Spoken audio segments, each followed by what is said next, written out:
Okay, so I am originally from the Wirral Peninsula, which is kind of a little bit that sticks out near Liverpool.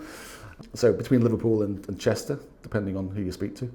My mother always says that she was disgusted when we had to change our postcode from CH to L because it meant that we had a Liverpool postcode, but we eventually got the CH back. But that's where I'm from. I studied, I went to a nice school, all boys Christian Brothers School, where they used to strap you across the head, mad. Then I went to university at Keele, which is in Staffordshire, for those of you who don't know it, and I studied law and psychology. And I always had the kind of idea, or maybe my family did for me, that I was going to be a lawyer.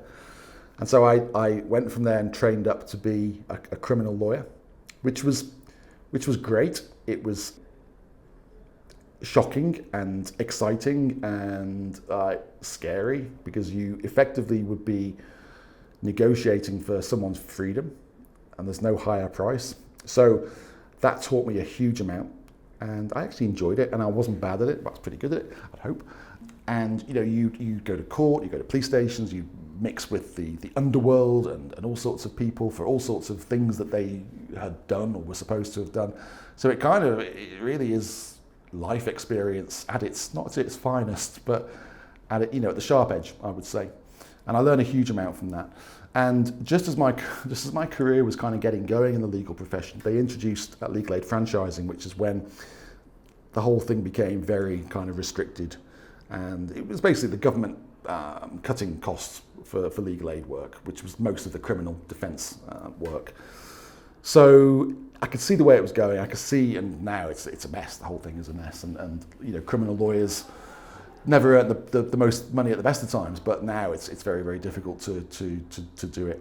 So I got out of that profession, and actually I had an opportunity to work with Aldi, the discount retailer, and I lasted 3 months.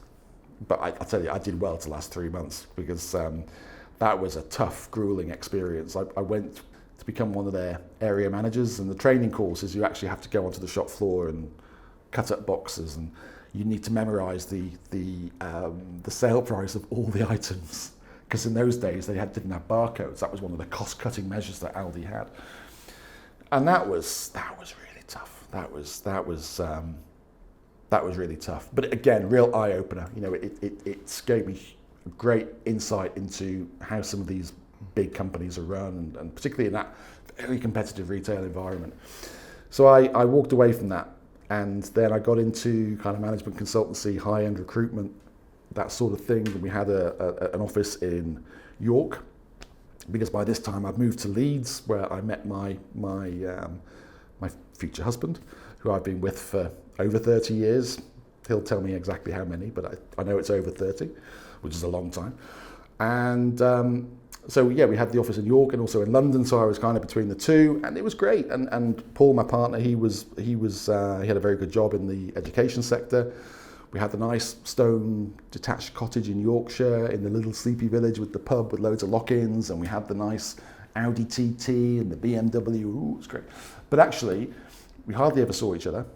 And it was a case of, you wake up, you go to work, you got a big commute, you go to work, stress, big commute home, 7 o'clock, 8 o'clock, you get home, get a takeaway, bottle of wine, I'll have another glass, you go to bed, and it's just rinse and repeat. And there was no quality of, we had a decent life, but there was no real quality of life.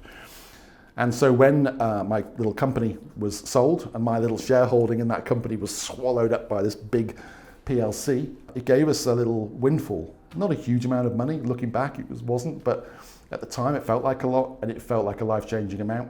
And so we just headed for Spain. And luckily it was the right time for both of us, because Paul was stressed out in his job, and we just decided to run. And I think that's fairly common, people who make that move. There needs to be a reason, and it needs to be all about timing and all those things. And I think it just felt like the right time for both of us. We didn't have kids, no pets, nothing else to think about. We sold up in the UK, so we committed to it. I think sometimes if you don't do that, there's always that, should I go back?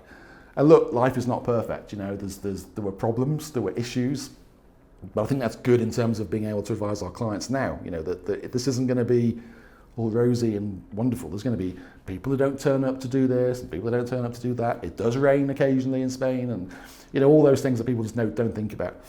So we came over here. We had a beautiful little apartment up in the hills of Marbella, which we didn't spend a lot of money on, but we felt like we'd escaped the rat race. And I still look back very fondly at that time where we felt that we had, for the first time in our lives, we had freedom. And it was a wonderful time. And it's I'm getting all wistful, but yeah, it was cool. And whenever people say to me, oh, you're so lucky, and we weren't lucky. We just hopped on a plane with a few suitcases. And sometimes you've got to do it. No point sitting there feeling jealous about what people have achieved and what they've done and living in the sun. Anyone can do it. It's just having the cojones to do it. And okay, we have the opportunity because of the no kids, no pets thing. I appreciate that gets in the way and adds cost. But there's a time in everyone's life where it's possible, and it's just whether you want to do it.